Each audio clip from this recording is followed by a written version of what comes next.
Human animal conflicts. இதை பற்றி இதுக்கான தீர்வு அப்படின்னா நம்ம ஆழ் மனசில் ஒன்றை மட்டுமே பதிய வைக்க வேண்டும். இந்த உலகம் அனைத்து உயிருக்குமானது. இங்கே எல்லா உயிருக்கும் வாழ்றதுக்கு உரிமை இருக்குது. Rights for food, right for water, right for shelter, right for medication. உணவு உரிமை, நீர் உரிமை, அப்புறம் மருத்துவ உரிமை, தங்குமிடம் உரிமை, தங்குமிடம் நில உரிமை.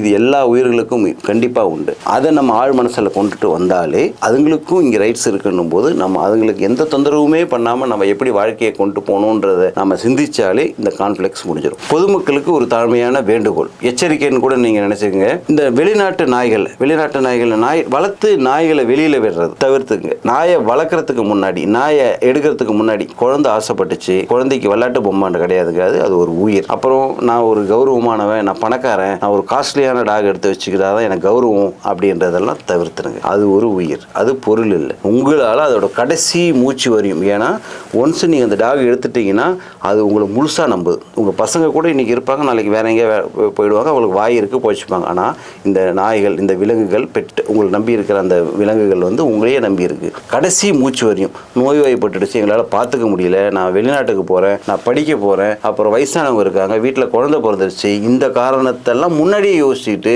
நீங்கள் நாய் எடுக்காமல் வளர்க்காமல் இருக்கிறதே நல்லது. இல்லை நாய் எனக்கு வேணும் அப்படின்னு நீங்கள் எடுத்தீங்கன்னா கடைசி மூச்சு வரையும் அது எப்படி உங்கள் வயசானவங்க அப்பா அம்மாவை கடைசி மூச்சு வரையும் பார்த்துக்கணும். ஏன்னா அதையுமே இப்போ அவங்களையுமே இப்போ விட்டுடுறீங்க. பட் நாயை விட்டுடாதீங்க. ஏன்னா இங்கே நாய்களுக்கு பாதுகாக்கிறது எதுவுமே கிடையாது.